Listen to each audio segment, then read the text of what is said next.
Sa lahat po ng mga kapatid kay Kristo, sa mga kapatid sa Paisawan, Bagakbataan, sa aking mga kamanggagawa, sa lahat ng mga ating mga kapatid, mga panauhin, no? Na marami ako nakita mga panauhin dumating ng umaga, no? Sa mga senior citizens, sa mga kapatid nating nasa ibaba, doon at nanonood ngayon, oras na ito, no? At doon sa mga lingguhang nanonood sa YouTube, no? Isang mapagpalang umaga po sa inyong lahat. Sa sandaling ito ay ipanalangin naman natin ang mensahe ng Panginoon. Tayo po yumuko at isaalang-alang natin ang banal na Espiritu sa ating kalagitnaan. Purihin ka, O Diyos, sa patuloy mong pangungusap sa gitna ng iyong bayan. Nagpupuri kami sa iyong harapan, lumalapit kami sa iyo ng may pagpapakumbaba at pagpipitagan. Pinagsisihan po namin ang lahat ng aming mga nagawang pagkakasala. Mangusap ka po sa amin at makinig kami sa iyong tinig. Salamat sa iyong salita na sumasa amin at sa iyong anak na si Jesus. Gabayan mo po ang iyong lingkod habang ipinapahayag ko ang iyong katotohanan. Bigyan mo po ako ng kapangyarihan at tulong mula sa banal na Espiritu. Dala ang pagpapala ng iyong mensahe sa lahat ng mga makikinig. Ama, mangyari po nawa ang iyong kalooban sa amin. Ito po ang aking panalangin sa pangalan po ni Jesus. Amen. Okay. Maganda yung mga awitan natin na nakaka-bless, no? At daman-daman natin ang presensya ng Panginoon Diyos. Amen po ba? No? Personal siyang nangungusap habang tayo maawit, no? Alam niyo, marami po ang nagtatanong, bakit mahalaga ang kapangyarihan ng Diyos sa buhay ng mga mananampalataya? Bakit ba mahalaga ito? Well, unang-una, pinananagana nito ang espiritual na pagbabago sa buhay natin. No? Hindi lang tayo pinatawad ng Diyos, kundi binago po tayo. No? Binabago ang ating isipan, muli niyang hinuhubog ang ating mga pagnanasa, at nagbibigay ng kapangyarihan na mamuhay ng may kabanalan. Kung wala ang kanyang kapangyarihan, mananatili tayo sa mga masamang pamumuhay. Siya ang nagpapalakas sa ating mga kahinaan. Ang buhay ay nagdadala ng mga pagsubok, tukso at pagod. Ngunit pinakatagpo tayo ng Panginoon sa kanyang kapangyarihan. Hindi po inaalis ng kapangyarihang ito ang bawat pakikibaka. Sa halip, pinatatatag po tayo. Tinitiyak ng ating Diyos ang ating pagkakakilanlan at tadhana. Ang kapangyarihan po ng Diyos ay siyang bumuhay kay Jesus mula sa mga patay. At ang kapangyarihan ding iyon ay kumikilos sa buhay natin ngayon. Tinitiyak ng Diyos ang ating muling pagkabuhay, ang ating mana, at ang ating walang hanggang katiwasayan. Nabubuhay tayo hindi sa takot, kundi sa pagtitiwala na gaganapin ng Diyos ang kanyang sinimulan. Pinalalakas niya ang ating panalangin at pananampalataya. Nagbibigay siya sa atin ng katapangan sa panalangin, hindi lamang doon sa mga malilit, kundi maging doon sa mga malalaki. Lumalago at kumikilos ang ating pananampalataya sa pamamagitan niya. No? Nanalangin po si Apostol Pablo para sa mga taga-Epeso. Nais niya na dagdagan ng mga taga-Efeso ang kanilang pangunawa tungkol po doon sa banal na Espiritu na nagbibigay ng karunungan at nagpapahayag tungkol sa Diyos upang sa gayon, lubos nilang makilala siya. Alam niyo, ang panalangin pong ito ay mahalaga hindi lamang para sa mga taga-Efeso, kundi para sa atin din. Ganito po sinabi niya sa Efeso 1:15 hanggang 23. Kaya nga, mula nang mabalitaan ko ang tungkol sa inyong pananalig sa Panginoong Hesus at ang inyong pag-ibig sa lahat ng kanyang mga banal, walang tigil ang pasasalamat ko sa Diyos para sa inyo tuwing ipinapanalangin ko kayo. Hinihiling ko sa Diyos ng ating Panginoong Jesucristo, ang maluwalhating Ama, na ipagkaloob niya sa inyo ang Espiritu na nagbibigay ng karunungan at nagpapahayag tungkol sa Diyos upang lubos ninyo siyang makilala. Ito rin po ang sinisikap at nilalayon ng church na ito, ang Lord's Temple Ministry. No? Naway ganito rin ang maging mithiin ng bawat isa sa atin. No? Ang panalangin na magbibigay ng lakas at pagtsitsaga sa bawat kaanib ng iglesyang Lord's Temple Ministry. No? Sabi po dito, no, sa verse 18, naway liwanagan ng Diyos ang inyong isip upang malaman ninyo kung ano ang inyong inaasahan sa Kanyang pagkatawag sa inyo. Kung gaano kasagana ang pagpapalang inilaan niya para sa Kanyang mga banal. No? At kung ano ang di masukat na kapangyarihang kaloob niya sa atin na mga nananalig sa Kanya. Ang kapangyarihan ding iyon ang muling bumuhay kay Kristo at nag-upo sa Kanya sa kanan ng Diyos sa kalangitan. Ito po yung sinasabi na hindi masukat na kapangyarihang kaloob ng Diyos sa ating mga may pananalig sa Kanya. Na siya rin bubuhay sa atin kung paano binuhay ang ating Panginoong Kristo. And we are very fortunate. No? I hope we don't forget and take for granted this very important thing in our life. No? Ganito po ang patuloy niya sa verse 21 hanggang 23. Kaya't nasa ilalim ng kapangyarihan ni Kristo ang lahat ng paghahari, kapamahalaan, kapangyarihan at pamunuan sa kalangitan. Higit na dakila ang Kanyang pangalan kaysa sa lahat. Hindi lamang sa panahong ito, kundi maging sa darating. Ipinailalim ng Diyos sa paa ni Kristo ang lahat ng bagay. At ginawa siyang ulo ng lahat ng bagay para sa iglesia. Ang iglesia, ang katawan at kapuspusan ni Kristo na siya namang pumupuno sa lahat ng bagay. Nilinaw po ni Apostol Pablo ang mahalagang punto na dapat nating tandaan. Una, ang pag-asang hatid nito sa kanyang pagkakatawag sa atin. Ako po'y nananalig na ang bawat isa sa atin ay tinawag ng Diyos. Amen po ba? So, linawin natin yung puntong yan. Ano? Ang kayamanan ng kaluwalhatian ng mana na iniwan niya para sa mga banal at ang labis na kadakilaan ng kapangyarihan ng Diyos sa ating mga mananampalataya. Hindi lang talaga kung mulat lang ang lahat ng mga tao sa mga bagay nito, sana hindi na sila nagpapatumpik-tumpik pa sa mga paanyaya natin sa kanila. Kasi hindi na nakikita yung kahalagahan ng puntong ito. No? Ito po ang dahilan kung bakit nagtitiyaga tayong ibahagi sa mga tao ang layunin o ang magandang layunin ng Diyos. No? Nakakaintriga, ngunit isaalang-alang natin yung pangatlo. Anong uri ng kapangyarihan ang isulat ni Apostol Pablo? No? Paano ipinakikita ang kapangyarihang ito sa mga habang tinatalakay natin ang paksa, no? Ngayong umaga, at ang paksang ito ay pinamagatang God's power toward believers. No? Diyan po tayo kikilos ngayong umaga. No? Unahin natin yung Roman number 1, the nature of God's power toward believers. No? The nature of God's power toward believers. Maraming Kristiyano hindi nila alam ito. No? Pero ngayong umaga, hopefully, ay magkaroon kayo ng liwanag sa isipan at maunawaan niyong mabuti ang mga kahulugan nito. No? Anong uri ng kapangyarihan po ito? The nature of God's power toward believers is not just theological. No? Ito ay malalim at very personal.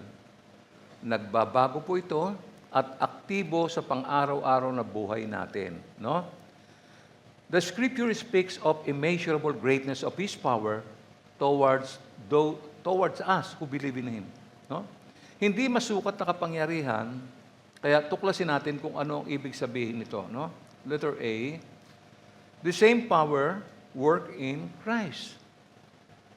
Ito rin po yung kapangyarihang bumuhay kay Kristo mula sa mga patay. The same. No? Hindi niyo mabuti. Sabi po sa Ephesians chapter 1, 19-20, at kung ano ang di masukat na kapangyarihang kaloob niya sa atin na mga nananalig sa Kanya, ang kapangyarihan ding iyon ang muling bumuhay kay Kristo at nag-upo sa Kanya sa kanan ng Diyos sa kalangitan. The same power. Kung paano binuhay si Kristo ng kapangyarihang ito, itong kapangyarihan din ito ang bubuhay doon sa mga Kristiyanong nanampalataya at nagtiwala sa ating Panginoong Kristo. Kailangan linawin natin, no? Wala pong blur, malinaw. Ang sabi naman sa Efeso 1:20, ang muling bumuhay kay Kristo at nag-upo sa Kanya sa kanan ng Diyos sa kalangitan. The same power. Remember? There's no other power other than the power of God. No? And we call this a resurrection power. Binuhay mula sa patay. No? This is not symbolic. No? Ito ang kapangyarihang tumalo sa kamatayan at ngayon ay gumagana sa buhay natin. No? It enables spiritual rebirth, victory over sin, and hope beyond the grave. Hindi naintindihan ng Christian. Lumalakad sila sa pananampalataya pero maraming kulang sa kanilang mga kaalaman. Inihanda na po lahat ng Diyos yung mga bagay na para sa atin. No? Nangyari ito nang itaas niya si Kristo upang maupo sa kanyang kanang kamay. Matinding kapangyarihan po ito. No? Kaya nga, sabi natin madalas, all-powerful. No? Sobra. No? His power indwells in us through the Holy Spirit. Marami rin sa atin ang hindi masyadong nakakaugnay sa Espiritu. Ano ba itong Espiritong ito? Di po ba? No? Ang Espiritu ang nagbibigay ng kapangyarihan sa mga mananampalataya upang mamuhay ng makadiyos, lumago, mamunga at lumakad sa katotohanan kasi hindi natin kaya ito. Without the help from the Holy Spirit, mabibigo po tayo. No? We tried it many times. Naalala niyo nung dati ang buhay ninyo, di ba? Gusto natin magbago pero wala, hanggang doon lang. Hindi talaga mababago. No? Pinalalakas niya tayo sa ating mga kahinaan.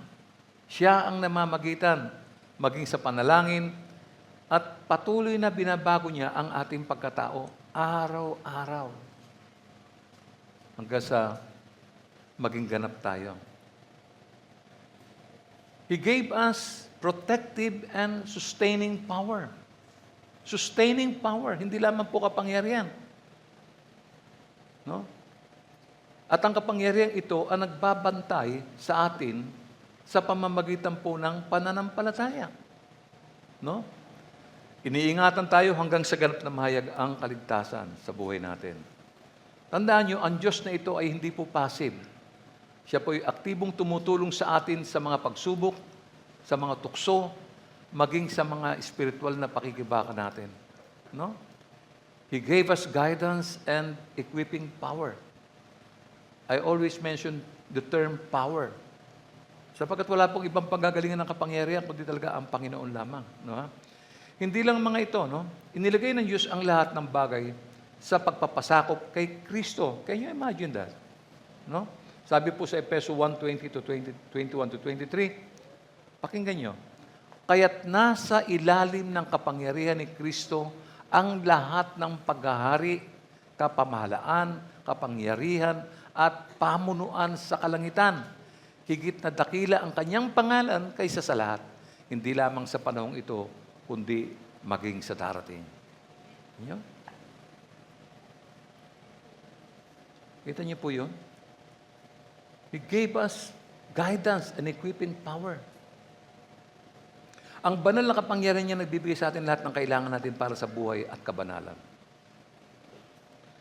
Now, this includes wisdom, spiritual gifts, discernment, and strength for every calling.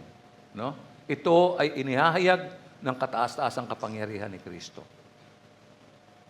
Akala kasi ng mga tao, si Jesus ay yung baby Jesus na nakikita nila, na helpless, na walang kapangyarihan, na kailangan ay nasa ilalim ng kanyang nanay. Hindi po. Tapos na po ang lahat. Namatay po siya at muli siyang binuhay ng Diyos at ngayon ay kasama doon sa kanan ng Diyos. Hindi na po siya si baby Jesus. No? Okay? Binigyan din ni Apostol Pablo na si Jesus ay dinadakila sa lahat ng espiritual at makalupang kapangyarihan. Ha? Anghel man, demonyo, politika o kultura. No? Ang kanyang pangalan ay higit sa lahat ng pangalan, gaya ng sinasabi kanina, ngayon at magpakailanman. Never ending, kapatid. Never ending. He has a timeless authority. Ang mga presidente, ang mga pinuno ng bansa, natatapos po yan. Nawawala at nakakalimutan ng tao. Pero ito po, timeless. No? Walang hanggan ang kanyang kapangyarihan. Hindi ito pansamantalang paghahari lamang. Ang kapangyarihan ni Kristo ay sumasaklaw sa kasalukuyang panahon at sa walang hanggang hinaharap. Every Christian should know this. No? Kaya yung mga pagka ikaw umaattend lamang ng church at hindi naman nakikinig ng mensahe, marami ang nawawala sa buhay ninyo. No? Marami diyan 20 taon nang umaattend sa church pero walang alam. Hindi niya alam kung ligtas siya o hindi. Ang church na ito, ang Lord's Temple Ministry, titiyakin yung kaligtasan ng tao. Hindi tayo magde-deliver dito ng mga paasa, mga mensahe na hindi nagbibigay buhay. Sapagkat ito ang nais ng Diyos, ang lahat ng mga tao ay maligtas. At yan ang dahilan kung bakit may church dito. No? Sabi pa sa verse 22, pakinggan niyo, ipinailalim ng Diyos sa paa ni Kristo ang lahat ng bagay at ginawa siyang ulo ng lahat ng bagay para sa iglesia. Very powerful. No? Wala pong ganyang may titulong ganyan, wala. Ganap ang kanyang pagpapasakop, no? Yung pong salitang sa ilalim ng kanyang mga paa, isa po itong metapora, no? Metaphor po ito, no? Para sa ganap na tagumpay at kapangyarihan. Ibig lang po sabihin ito ay, ang lahat ay ng bagay sa mundong ito, sa langit na ito, ay napailalim na po sa kapangyarihan ni Kristo. Kaya yung tinatawag natin sa panalangin, yung binabanggit nating pangalan ay makapangyarihan pangalan po yan. Huwag natin baliwalain. No? Hindi lamang itinaas ng Diyos si Kristo para sa kanyang sariling kaluwalhatian, inilagay din siya sa iglesia bilang ulo nito. He is the head of the church. Nangangahulugan na pinamumunuan, pinoprotektahan at binibigyan kapangyarihan ni Kristo ang bayan ng Diyos. No? Verse 23, ang iglesia, ang katawan at kapuspusan ni Kristo na siya namang pumupuno sa lahat ng bagay. So, maiintindihan natin na ang church ay katawan ni Kristo. Malalim na misteryo po ito, mga kapatid. Ang church ay hindi lamang isang grupo ng mga mananampalataya. Sila ay espiritual na kaisa ni Kristo na nagpapahayag ng kanyang presensya dito sa lupa ngayon. He is the fullness and fills all things. Ganyan siya. Indescribable. Kulang po yung mga salita na maaari nating i-attribute sa kanyang pangalan. Sapagkat ganon, katindi ang pangalan ng ating Panginoon sa Kristo. Pinuno po ni Kristo ng sansinukob, no? Ng kanyang presensya at kapangyarihan. At ang church ay sinadya upang ipakita ang kapunuan na ito. Tayo ang kanyang mga kamay at paa na naghahatid ng kanyang buhay sa mundo. Kailangan nating maunawaan ang lahat ng mga bagay na ito. Letter B, let this truth sink in our hearts. Hindi lang po natin pinakikinggan ito. Kailangan nakababad na po yan sa puso natin. Ang kapangyarihan na nagbibigay ng buhay sa isang taong napako sa krus ay itinaas sa pinakamataas na posisyon sa sansinukob. Ang lahat ay isinailalim sa kanyang kapangyarihan, maging ang langit o ang lupa man. No? Naipakita ito sa lahat ng mga nananalig at nagtitiwala kay Kristo. Kapag binasa natin ang liham ni Apostol Pablo sa mga taga-Epeso, marami pa tayong matututunan tungkol sa dati nating pagkatao. No? So let's proceed. Let's go to Roman number 2. God's power in our conversion. Doon po sa mga tumanggap na kay Kristo, nakipag-isa na kay Kristo some time ago or recently, no? Makinig po kayo mabuti. Makinig ang lahat ng Kristiyanong tumanggap kay Kristo, nakipag-isa kay Kristo, no? Letter A, we were dead in trespasses and sin. Tandaan natin to. Namatay na po tayo sa ating mga pagkakasala at mga kasalanan. No? Yan mismo ang idiniliver na mensahe ni Apostol Pablo sa mga taga-Epeso sa kabanatang 2 mula 1 hanggang 3. Ating pumbasahin. Ano sabi ni Paul? Noong unay patay kayo dahil sa inyong pagsuway at mga kasalanan. Yan po tayo. Yan ang complete description ng tao. No? Patay tayo dahil sa ating mga pagsuway at mga kasalanan. At hindi man lang tayo aware. Maraming taon lumalakad sa kalsada, hindi alam yung kanilang kalagayan sa harapan ng Diyos. No? Ano pong ginagawa natin noon? Verse 2, sinusunod ninyo noon ang masamang takbo ng mundong ito at napailalim kayo sa prinsipe ng kasamaan, ang espiritong naghahari sa mga taong ayaw pasakop sa Diyos. Kita nyo na? Ang totoo, tayong lahat ay dati ring namumuhay ayon sa ating laman at sumusunod sa masamang hilig ng katawan at pag-iisip.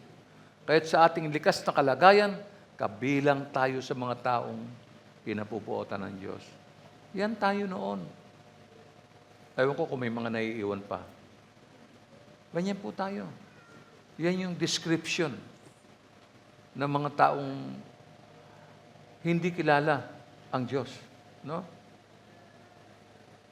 Kaya may mga liham na ganito ay isang pagbabalik tanaw po ito, no? Para makita natin yung ano ba tayo noon. Kaya hindi tayo pwede magmalaki, no?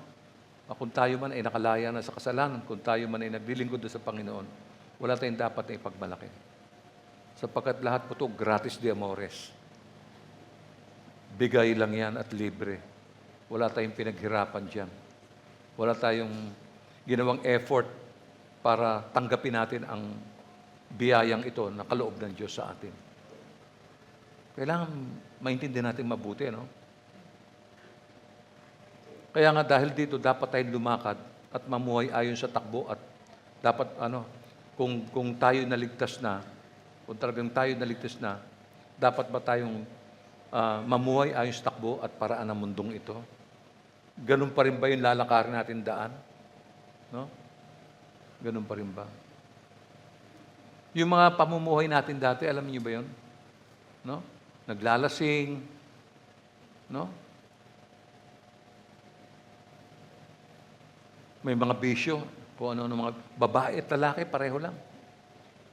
Nagulat nga po ako kasi hindi ko talaga alam na yung mga babae nagtitipon-tipon din pala para mag-inuman.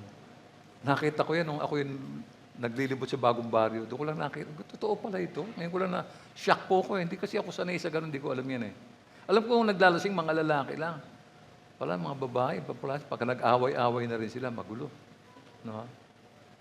Yun dating buhay natin eh. Yung mga lalaki, maaga pala, nakatambay na. Hindi, tapos walang trabaho. Tapos may pamilya. Hindi ko alam paano sila nabubuhay. Pagka nahirapan, pakinig kayo mabuti, pagka nahirapan, nangungutang. Kahit anong aral lang ibigay mo, nangungutang pa rin sa Bombay. Christian na ha? Christian na yan. Pero kung nangungutang ka sa Bombay, no? Wala bang panalangin? Wala bang kayang ibigay ang Diyos sa atin kundi Bombay? No? Diba? Nakakahiya, diba? Tapos sasabihin mo, mga Christian ka, sabihin mo, sorry po, no? Kung natatapakan ko man yung mga paan ninyo sa umagang ito, pasensya na po. No? Pero yun ang dating buhay natin eh. No? Nagpapautang ka, patubuan. Ha? Eh ano nabago sa atin? Di ba? Di ba? Yan yung takbo ng mundong ito. Kung saan ang prinsipe ng kapangyarihan ng hangin ay si Satanas. Ginugulo ang buhay natin, sinisira ang buhay natin. Noon, Salamat, no? Na sumunod tayo sa Espiritu na ngayon ay gumagawa sa mga anak ng pagsuway. Minsan, maski na nga yung mga nasa Panginoon na, no? Let me just illustrate to you, ha? Wala akong pekunan to, tsaka bato-bato sa langit po. No? Di ba kapag nabigo tayo sa ating mga hangarin, plano, pakinig kayo, nagkakasakit, nawalan ng trabaho, nahihirapan sa buhay, sinisisi ang Diyos. Buti pa nung hindi ako Christian eh. I've heard that many times. Buti pa nung hindi ako Christian.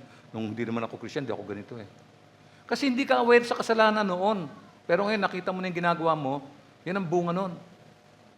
Alam niyo, sinisisi ang Diyos. Sa loob ng 37 years na karanasan ko bilang Kristiyano, hindi ko pa narinig na sinisi nila si Satanas. Kaya ako bigo, alam mo, kaya nagkakasakit ako, kaya nawalan ako ng trabaho, kaya ako nahihirapan sa buhay.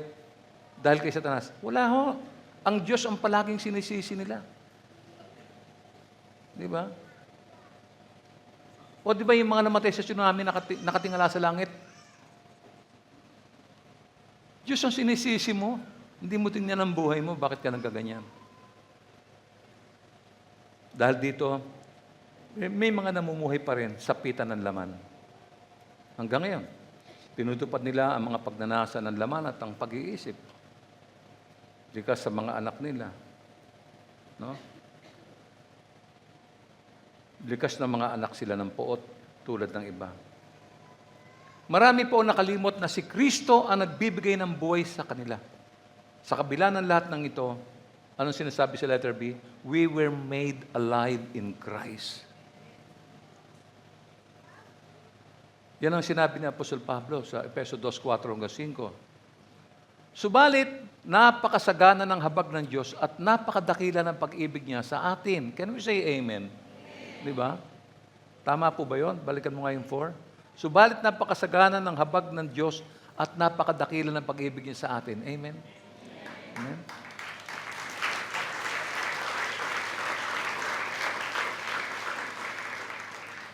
Minsan di tayo sensitive sa binabasa natin. No? Ayan po yung laman ng mensahe natin. No, ha?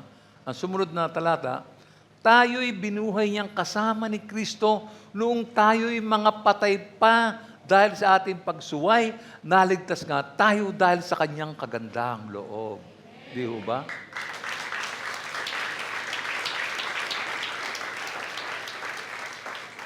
Look, even though we were dead in our trespasses, God made us alive through His grace in Christ.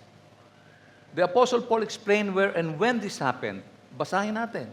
In Colossians chapter 2, verse 12-13, sa pamamagitan ng bautismo, na ilibing kayong kasama ni Kristo at muli rin kayong nabuhay na kasama niya dahil sa inyong pananalig sa kapangyarihan ng Diyos na muling bumuhay sa Kanya. Wala pong sikreto dyan. Verse 13, kayong dating patay dahil sa kasalanan, kayong mga hintil na hindi nasasakop ng kautusan, ay binuhay ng Diyos na kasama ni Kristo, pinatawad niya ang ating mga kasalanan. Alam ba ng Christian yan? Siguro. Dapat. Di ba? Maraming may amnesia. They just go to church, lifting up their hands, singing, but their hearts are empty. Alam niyo yun? Dama mo naman yan, kapatid eh. Hindi naman kailangan marinig mo pa yan eh. Diba? Nung habang umaawit tayo rito, nakakatulala. Ako, napatayo lang ako, wala akong ginagawa. Dinadama ko yung awit eh. Sapagkat dinidescribe ng awit kung sino yung Diyos na sinasamba natin eh. Puro kapangyarihan, puro kaluwalhatian. No? Si Tito, meron ding sinasabi sa Kabanatang 3, mula 3 hanggang 8. Ano sabi niya? Na totoo naman, noong una, tayo'y mga hangal, hindi masunurin, naliligaw at naging alipin ng makamundong damdamin at lahat ng uri ng kalayawan. Naghari sa atin ang masamang isipan at pagkainggit.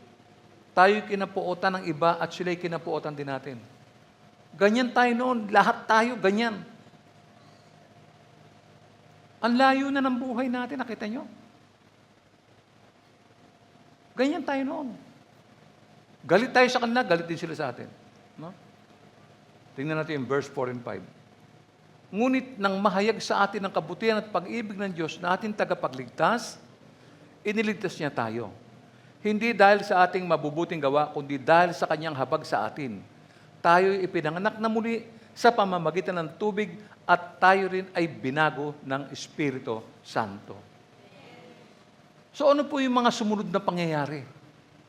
Verse 6, 7 and 8. Masaganang ipinagkaloob ng Diyos sa atin ang Espiritu Santo sa pamamagitan ng ating tagapagligtas na si Jesucristo.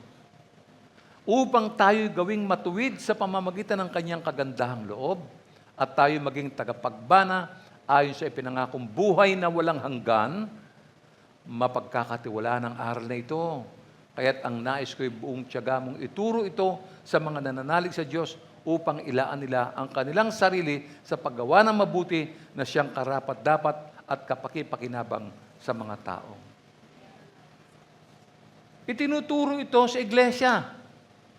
Tinuturo ito para magkaroon tayo ng guide, para makita natin ano ba ang tungkulin natin, tayo mga nangaligtas na. Tayo mga pinalaya na sa kasalanan. Nakita niyo kanina yung kadena na lagot. Binigyan tayo ng kalayaan ng Diyos. At itong mga bagay na pinagkaloob niya sa atin, it's about time, no? To render our service to Him. No? Abutin natin yung mga tao, huwag tayo walang bahala. Sikapin natin ma-invite sila, makasama sila, at sila man mabago ang mga pag-iisip. No? Para yung mga nabanggit kanina na hindi maganda, ay hindi na maulit. Kita niyo po yun? Alam niyo, nagagalak ang aking puso ngayong umaga. Bukas sa katotohanan. At kapag ang salita ng Diyos ay nakasumpong ng gayong uri ng puso, nagbubunga po ito ng karunungan, lakas at kapayapaan. Na-overwhelm ako sa awit kanina. Napakasimple, paulit-ulit. Yung mga words na kinakanta nila, paulit-ulit. Pero habang inuulit, nagdadagdag hanggang sa mapuno yung galak sa puso ng tao. Nakaka-bless talaga. Sa mga sandaling ito ng paghahayag, hindi lamang mga pagpapala ang hatid po nito sa atin. Hindi lang pagpapala. Namumunga ito sa lahat ng ating tinuturuan. Lahat ng kinakausap natin. Yung lahat ng pinagdarasal natin at lahat ng pinangungunahan natin sa aral ng Panginoon. Napakabuti po kasi ng Panginoon Diyos. Kaya nga, sa Romans chapter 6, verse 1 to 7, ganito po ang sinasabi. Ano ngayon ang sasabihin natin? Patuloy ba tayo magkakasala upang sumagana sa atin ang kagandahang loob ng Diyos? Hindi. Tayo'y patay na sa kasalanan. Paano pa tayo mamumuhay sa pagkakasala? Hindi ba ninyo alam na tayong lahat na nabautismohan kay Kristo Jesus ay nabautismohan sa Kanyang kamatayan? Sa makatwid, tayo'y namatay na at nalibing na kasama niya sa pamamagitan ng bautismo upang kung paanong binuhay muli si Kristo sa pamamagitan ng dakilang kapangyarihan ng Ama, tayo rin ay magkaroon ng panibagong buhay. Sapagkat kung nakasama tayo ni Kristo sa isang kamatayan katulad ng kanyang kamatayan, tiyak na tayo ay makakasama rin niya sa muling pagkabuhay na katulad ng kanyang muling pagkabuhay. Alam natin na ang dati nating pagkatao ay naipako na sa krus kasama niya upang mamatay ang ating makasalanang pagkatao at nang hindi na tayo maalipin pa ng kasalanan. Sapagkat ang namatay na ay pinalaya mula sa kapangyarihan ng kasalanan. Sino po rito ang malaya na? Diba?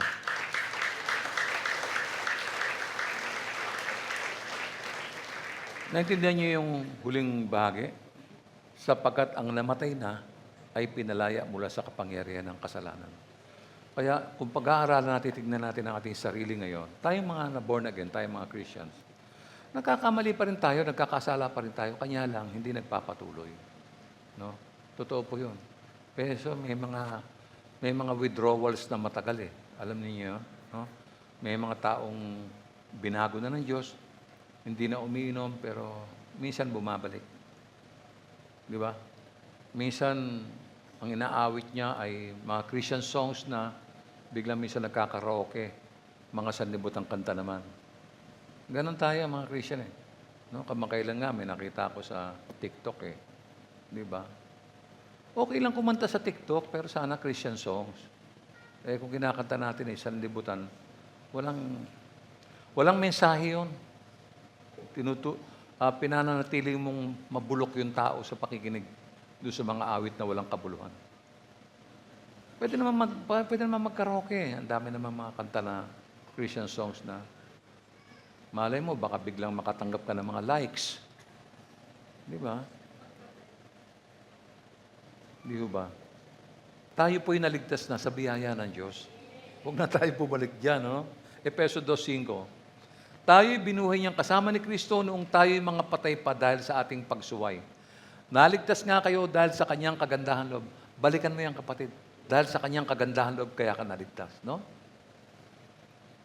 Naisip ba natin ito ng seryoso? No. Alam nyo, sa tuwing maalala ko po yung dati kong buhay, no, naluluha ako sa kalungkutan. No? Hindi po ako naituwid ng aking mga magulang. Wala silang nagawa. Sabi ko nga, maging edukasyon ay bigo na maghatid ng pagbabago sa buhay ko. No? Walang kapangyarihan ang anumang institusyon dito sa lupa para baguhin tayo completely. Ang Diyos lamang ang tanging makapangyarihang para gawin sa atin ito.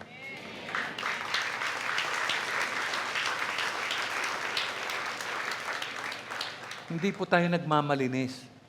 Dating bulok ang buhay natin. Kaya itong kabulukan na to, hindi maalis-alis sa isip ko. Every time naalala ko yung kabulukan ng buhay ko, naalala ko ang ginawang pagsisikap ng Diyos para maalis ako ron. Ginagawa kong buhay yon. Nakita ko, hindi ko ikinahihiya no, na sabihin sa mga tao na ganyan ang buhay ko dati. Kasi maipapakita ko ang kapangyarihan ng Diyos kapag binanggit ko yung kasalanan. Kasi wala namang ibang tumubos sa kasalanan, kundi ang Diyos lang. Kita nyo? Kaya, ang mga payo ko nga doon sa mga taong nakakausap ko, simple lang eh. Hindi ako nagmamalaki sa kanila. Sinabi ko na mas masahol pa ang buhay ko sa iyo. Hindi maganda ang buhay ko. Tingnan ko nga, minsan yung mga buhay nila, mas maayos pa sa buhay ko eh. Pero yun ang, ganun pong himala ng Diyos eh. Wala tayong magagawa eh, no? Kaya nga, ang mga Kristiyano ay pinapayuhan natin sa letter C, no? We were exalted to sit with Christ. Nakita nyo? Efeso 2:6, dahil sa ating pakikipag-isa kay Kristo Jesus, tayo'y muling binuhay na kasama niya upang mamunong kasama niya sa kalangitan. Ha? Sabi po sa ESV, gusto ko lang bigyan ng tutukan to. Sa ESV sabi niya, and raised us up with Him and seated us with Him in the heavenly places in Christ Jesus. Ang ganda, kuha mo yung lasa, tsaka tono, tsaka, tingnan nyo, seated us with Him. No? Ganyan ang ginawa ng Panginoon. So, we were raised up together and made us sit together with Him. Doon po sa mga makalangit na dako, yung pong spiritual na kaharian kay Kristo Jesus, yung po tinutukoy doon. Kasama na tayo ngayon ni Kristo na nakaupo sa kanan ng Diyos, yan po yung sinasabi ng aklat.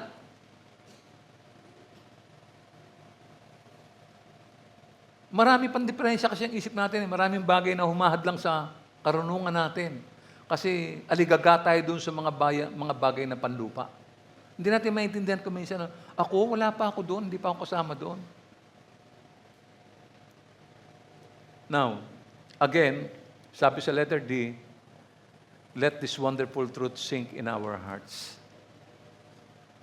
No, hindi lang po sa tenga, bumababa po yan sa kaibuturan ng ating mga puso. Ang kapangyarihan nagbibigay buhay kay Kristo. Siya po ang nagpaupo sa kanan ng Diyos. No? He was exalted above all others. The same power that raised us from spiritual death. Parehong kapangyarihan po yun. Binigyan tayo ng bagong buhay, itinaas tayo upang makasama ni Kristo sa spiritual na kaharian. Walang mababang kapangyarihan ang maaring bumuhay sa atin pagkatapos na mamatay sa kasalanan. You know what? It took divine power for Christ to be raised and exalted. Kaya kailangan ng banal na kapangyarihan para tayo po ay mabigyan ng bagong buhay. Both acts required God's creative power. Yung kapangyarihan binabanggit mula po kanina pa, at yun din binabanggit ni Apostol Pablo ay isang kapangyarihan po yun. Yung kapangyarihan yun ang dapat mapasa atin. At yun ang ginawa ng Diyos, ibinigay sa atin yan sa pamamagitan ni Kristo Jesus. Hindi ka makakatakas sa kasalanan eh. Alam mo yun, ganito po yan, ano? May kasalanan. Nakita mo yung kasalanan. Kung mahina ang resistance mo, mababa ang kamulatan mo, mahuhulog ka dyan. Bakit? Kasi wala kang kapangyarihan eh. Walang kapangyarihan nasa iyo. At ang kapangyarihan ito, para mapaglabanan mo yung kasalanan yan, ay yung kapangyarihan pinagkaloob ng Diyos sa bawat Kristiyanong nakaupo at nakikinig sa umagang ito. Dapat maintindihan mo yun. You now have the power. The power that was given to you by God through Jesus Christ. Kung wala yung kapangyarihan yan, hindi ka makaka-resist. You cannot say no. Di ba? Wala kang kapangyarihan eh.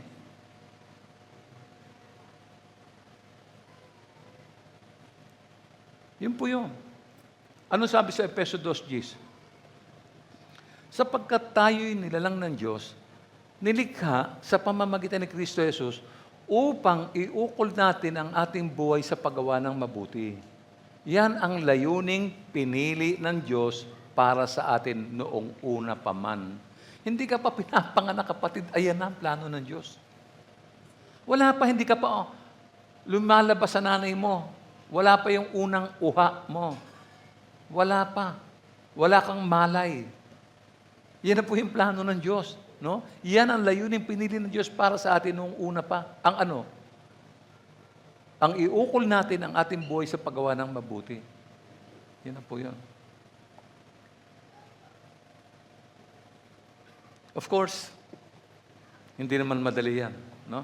Alam ko po yan. Sabi po rito sa 2 Corinthians 5:17, madali kayo makaka-relate dito. Kaya't kung nakipag-isa na kay Kristo ang isang tao, isa na siyang bagong nilalang. Wala na ang dati niyang pagkatao, sa halip ito'y napalitan na ng bago. Now, listen carefully. Marami sa atin tumanggap sa Panginoon, nakipag-isa, nagkaroon ng sinner's prayer, tinanggap ang Panginoon, etc., etc. Akala na tapos na. Hindi po. Yun lang po yung unang hakbang natin. No?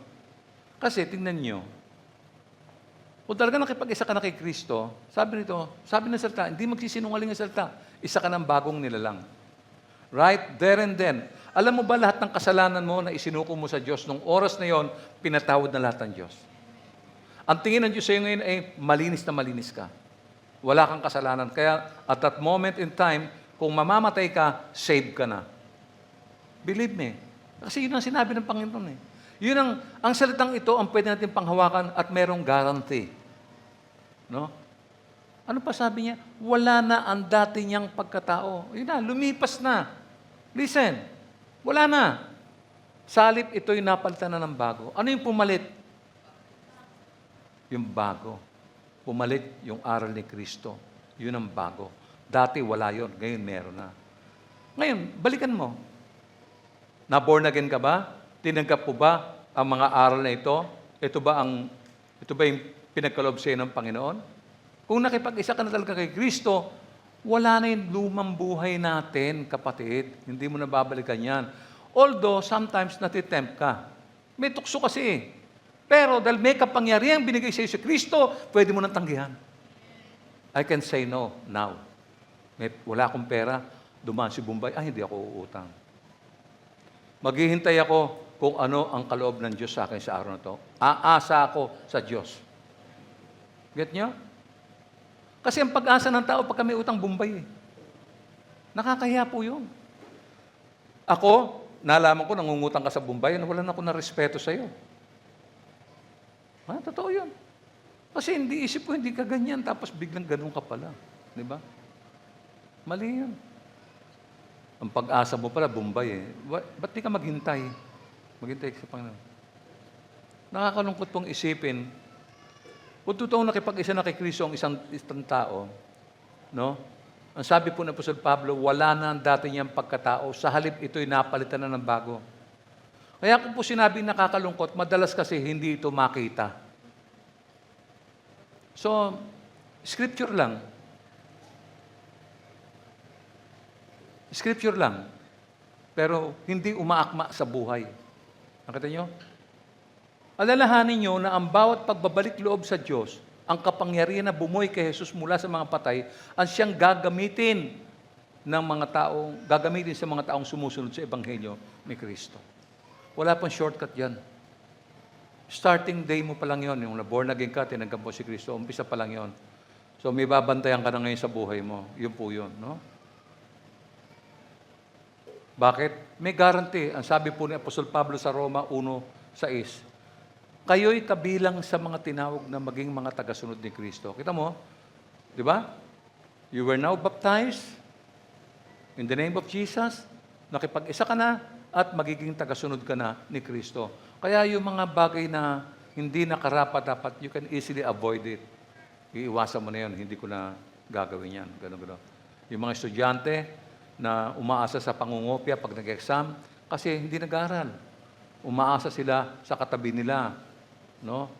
Ang mata, ang lente ng mata, ang tibay, hanggang ika-4 na row, nakikita niya yung answer. Nakita niya? Ganun mo, parang nakikita niya yung... Sa halip na mag-aral, hindi nag-aral at umaasa ng mangopya. No? Ganon din naman, kaya po maraming tao sa gobyerno, siguro mga nangopya rin yun, kaya walang laman ng utak. Kaya kita niyo nangyari sa gobyerno natin. Kabit-kabit po yan. Yung tinatalaki na sa umagang ito, malaking ang sinasakop niyan. Kaya yan ang epekto eh. Kasi mga walang takot sa Diyos, walang kapangyarihang tinanggap mula sa Diyos sila. Kaya tingnan niyo ang mga buhay nila. Tingnan niyo yung ginawa nila, nagpayaman. Makakaya, no? Pero hindi sila nahihiya. No? Hindi sila nahihiya. Para sa kanila, tama lang yun. No? Ngayon, na-born again ka na. Tinanggap po si Kristo, nagsimula ka nang umattend sa church. Sumasama ka na sa praise and worship. Nakikipag-fellowship ka na. Kasi yun ang diwa ng Kristyanismo eh. Nakapaloob ka sa isang iglesia, kasama ang mga kaanib, at kung saan lumalago ka, tumataas ang kamulatan mo hanggang sa maging ganap.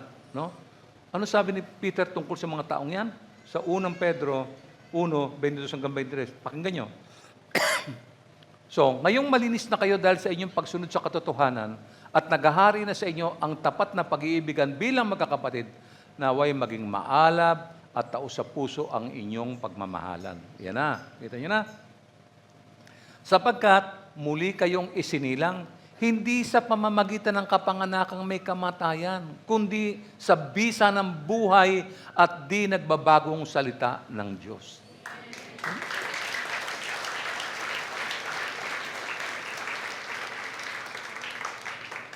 Aabot ba naman ako ng 37 years?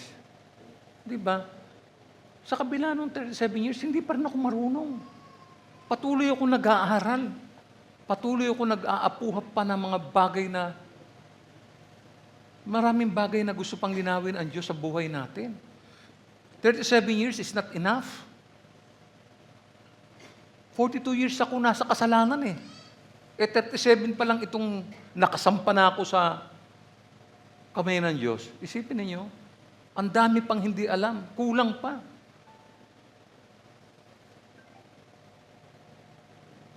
So I hope nagsisink in yung ating pag-uusap sa umagang ito, naintindihan natin kung ano yung pinag-uusapan natin. Kasi nandito ka na rin lang naman, kapatid eh. Nandito ka na eh. Tingnan mo na lang kung anong gusto ng Diyos, anong kalooban sa'yo. Tingnan mo yun. Nandito ka na, total, nandito ka na, di ba? Magtiyaga ka, matuto at lumago. At tingnan mo. Dahil darating ang araw, kapatid, na maaalala mo yung mga paghihirap ng Panginoon. Maalala mo yun. And for the first time, ma-appreciate mo yung mga ginawa niya. Meron pa po, Roman number 3. God's power in Christian living. Again, letter A, through the Spirit of God. Bakit po? Bakit may Espiritu pa ng Diyos? Bakit kailangan to? Because it was given to the Christian as a guarantee of His love and care. No? Lahat ng Christian, no? Namumuhay tayo na may pagsunod, na may pangangalaga ng ating banal na Espiritu. No? Sabi po sa Efeso 1, mula 13-14, kayo man ay naging bayan ng Diyos matapos ninyong marinig ang salita ng katotohanan, ang magandang balita na nagdudulot ng kaligtasan. Sumampalataya kayo kay Kristo, kaya't ipinagkaloob sa inyo ang Espiritu Santo na ipinangako ng Diyos bilang tatak ng pagkahirang sa inyo. Yan po yun. Yung mga Christians na nakipag-isa kay Kristo, may tatak na po sila. Ibig sabihin, naghahari na sa buhay nila ang banal na Espiritu.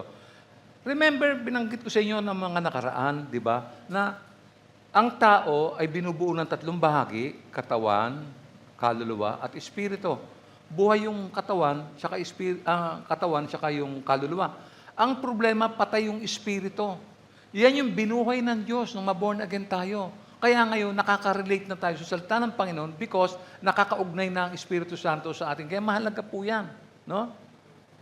Sumampalataya kayo kay Kristo, kaya ipinagkaloob sa inyo ang Espiritu Santo na ipinangako ng Diyos bilang tatak ng pagkahirang sa inyo.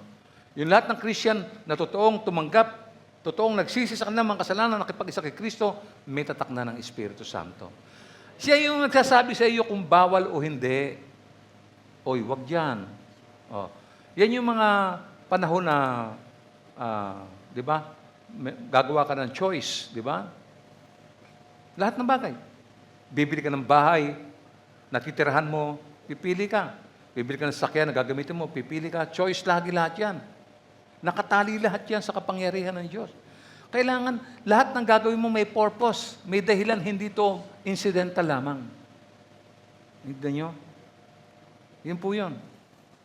Sabi sa verse 14, ang Espiritu, ang katibayan na makakamit natin ang mga pangako ng Diyos para sa atin hanggang sa makamtan natin ang lubos na kaligtasan, purihin natin ang Kanyang kaluwalhatian.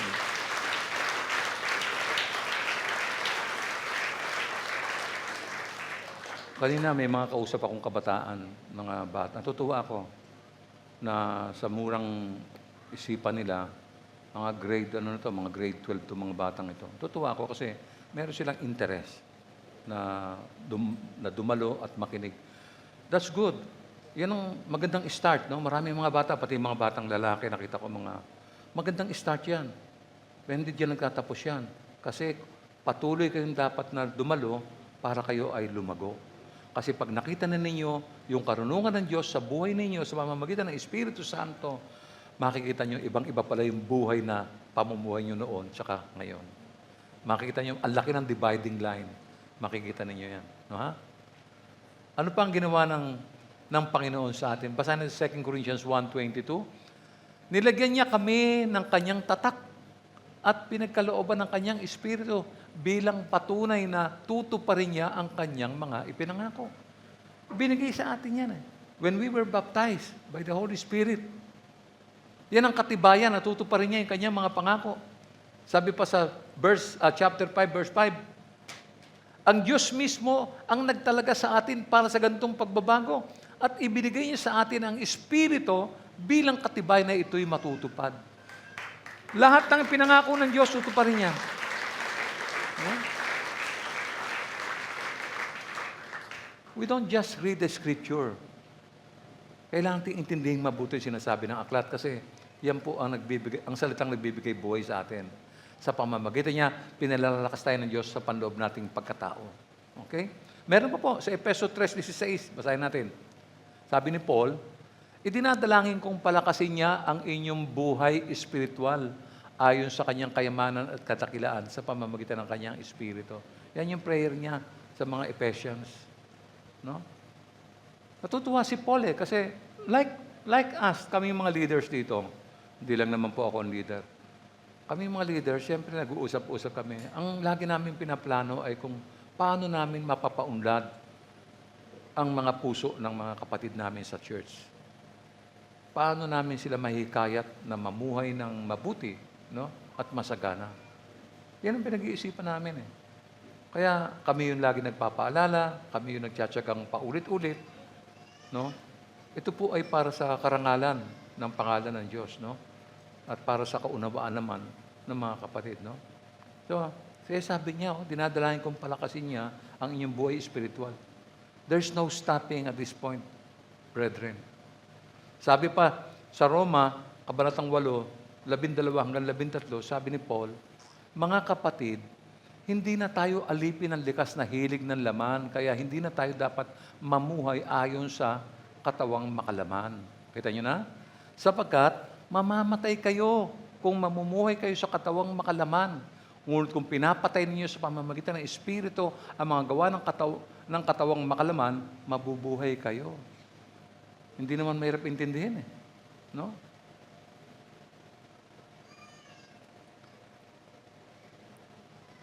Yan din po yung pag-asa namin, no?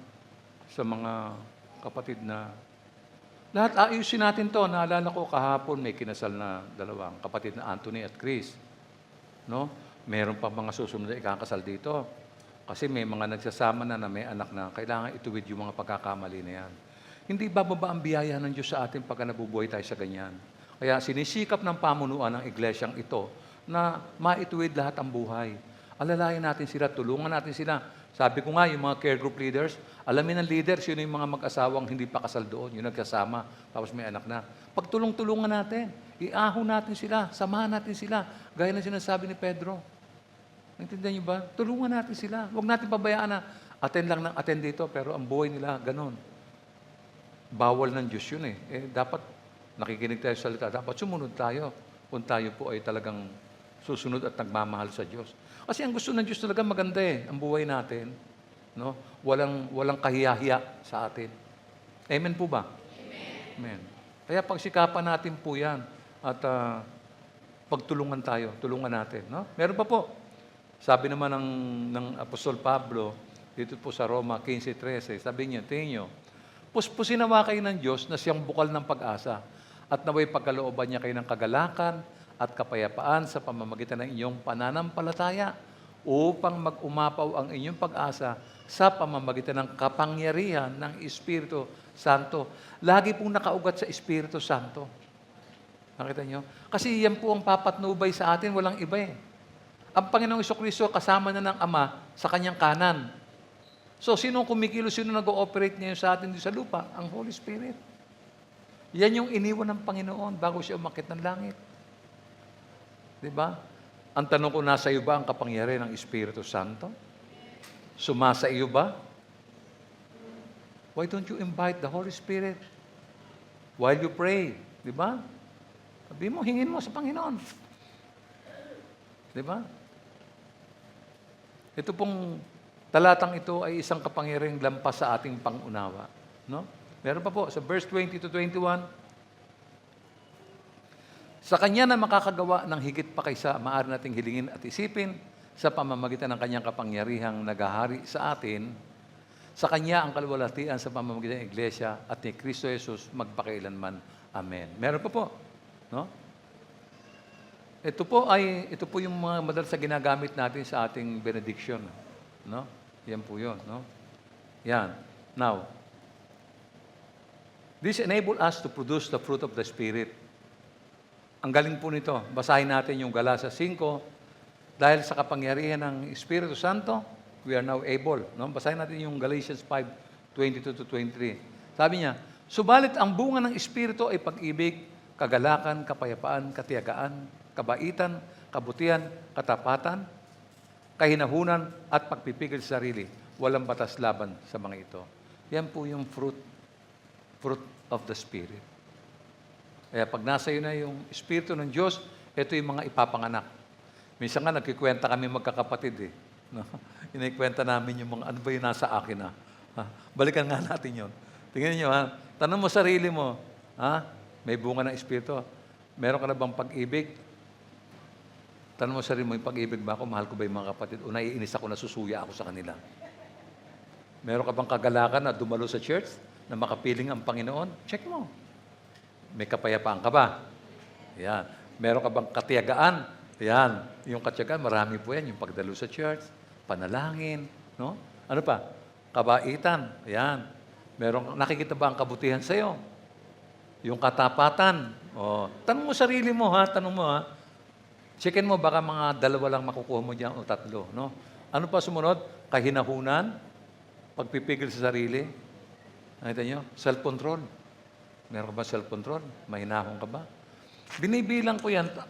Totoo pa, no? Minsan nakaka-4 lang ako eh. Chine-check ng Lord ang puso natin.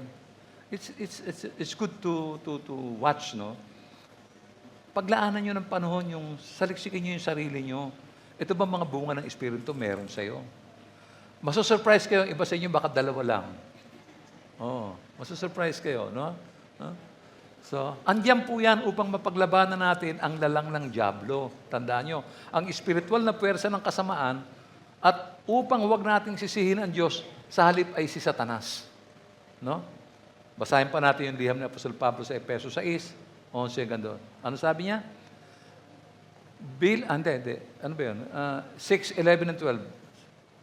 Gamitin ninyo ang lahat ng kagamitan at sandatang padigma na kaloob ng Diyos upang mapaglabanan ninyo ang mga pakanan ng dyablo. Yan po, gamitin natin yan. Sapagkat hindi tayo nakikipaglaban sa mga tao, kundi sa mga pinuno, sa mga may kapangyarihan, at sa mga tagapamahala ng kadilimang umiiral sa libutan ito, ang mga hukbong espiritual ng kasamaan sa himpapawid. Yan po yung araw-araw na nai-encounter ng mga kapatid. Kita nyo? Kailangan natin paglabanan yan upang tayo ay tumindig ng matibay, taglay ang katotohanan, katwiran, ang ebanghelyo ng kapayapaan, pananampalataya, kaligtasan, ang panalangin at ang salita ng Diyos. No? Meron pa. Sa Efeso 6:13-16 naman, ganito mababasa natin.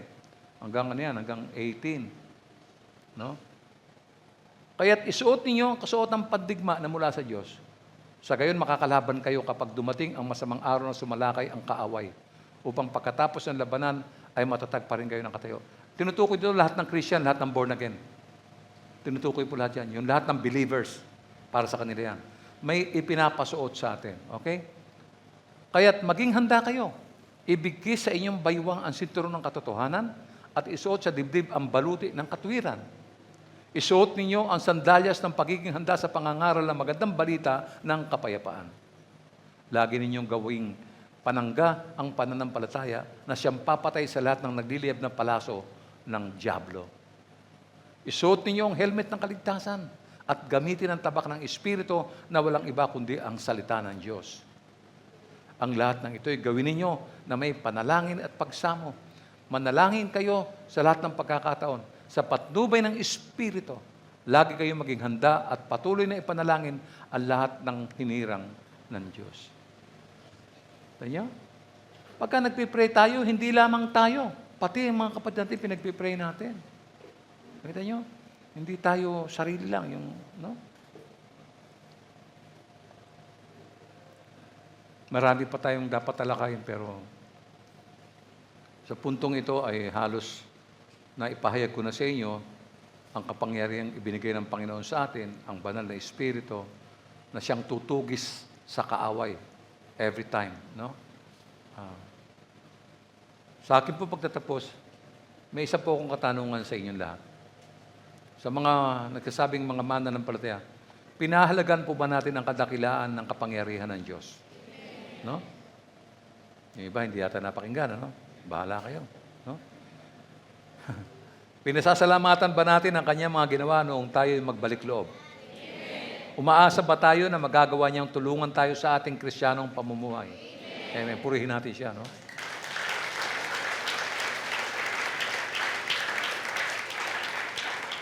Alam niyo mga kapatid, mas mabibigyan natin ng pagpapahalaga ang lahat ng ito kung tatandaan natin na ang katulad ng kapangyarihan na bumuhay at nagtaas kay Jesus ay ibinigay sa mga mananampalataya sa kanilang pagbabagong loob at pagbabagong buhay kay Kristo.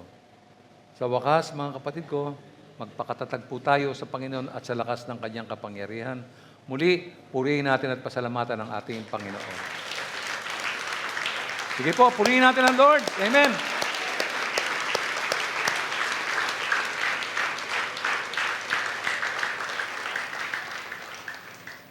Salamat po sa kaloob na buhay, sa pagmamahal ng pamilya at mga kaibigan, sa pagkakaloob ng aming pang-araw-araw na pangangailangan. Nagpapasalamat kami sa lahat ng ito. Samahan mo nga po kami, Ama, sa lahat ng mga araw ng aming buhay sa iyong kagandahan loob. Salamat sa kapangyarihang bumuhay kay Jesus mula sa mga patay at ngayon ay nabubuhay sa amin. Tulungan mo kaming lumakad sa kapangyarihang iyon, hindi sa pagsusumikap, kundi sa pamamagitan ng pagsuko. Palakasin mo kami sa aming mga kahinaan, patnubayan mo sa katotohanan at paguhin para sa iyong kaluwalhatian. Nawa ang aming pasasalamat ay higit pa sa mga salita, maging salamin nawa ito ng aming diwa. Naway maisabuhay namin ang aming pagsunod sa iyong salita sa paglilingkod sa kapwa. Sa iyo lamang ang mataas na pasasalamat at ang kaluwalhatian na ito. Ito po ang aming panalangin sa pangalan po ni Jesus. Amen. Tanggapin po natin ang bendisyon ng Panginoon. Ang kapayapaan ng Diyos na higit sa lahat ng pangunawa, panatilihin ang inyong mga puso at isipan sa kaalaman at pag-ibig sa Diyos at sa Kanyang anak, si Jesucristo na ating Panginoon. At ang pagpapala ng Diyos na makapangyarihan sa lahat, ang Ama, ang Anak at ang Banal na Espiritu, ay sumainyo at manatili sa inyo palagi. At ang lahat ng pinagpala ay magsabi po ng